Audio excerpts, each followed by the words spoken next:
Teacher here again. We, with our head judge Katrina, for the 2014 Central Florida Throwdown, we're here to clarify some of the many questions we're getting on the standards. The first standard for WOD 1 is we're getting a lot of questions about the ring rows.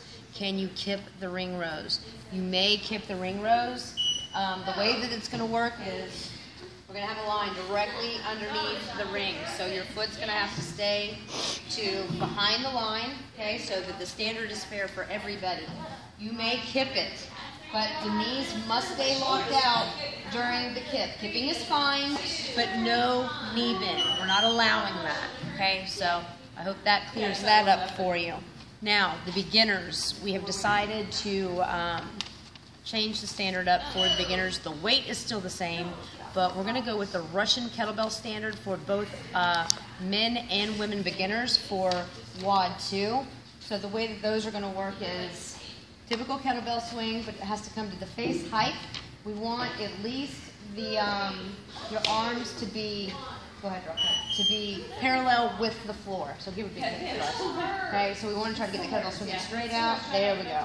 Just like that. All right, so that's the standard for the beginners, men and women for WOD 2. And then for WOD 4 on the rope climb. So again, if you guys remember, feet must stay in front of the line. You do not have to lay down. You just have to come from the seated position. Your knees must stay locked out throughout the whole movement, so you'll pull yourself all the way up to standing while your feet stay in front of the line. All the way up, hips are open, back down. On the way down, the knee must stay locked out. So those are those standards that we've been getting most of the questions about. I hope that answers them for you. Also, there's been a change on the double unders. That is my bad. The double unders for the scaled, I copied and pasted the wrong programming on there.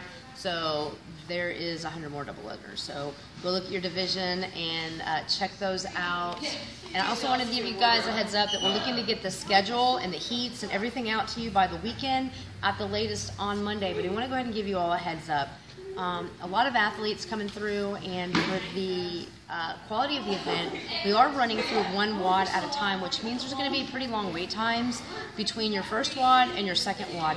Please keep in mind that we're letting you know this ahead of time. There'll be plenty of food there. Pack a lunch. We've got the air museum there. We're going to have the volleyball going on, the cornhole boards and the tournaments going on, the live music, the spectator WOD. So hopefully we have a lot of activities to keep you occupied.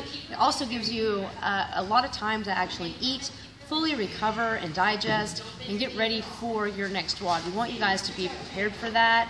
We'd much rather have you know that you're going to wait 4 hours between your heats than try to run overlapping WODs, run into judges' issues, and then have issues with getting behind schedule because we don't have enough judges, and that becomes a whole mess in itself. So that's the way we decided to do it this year for the quality of the event. I hope you appreciate that.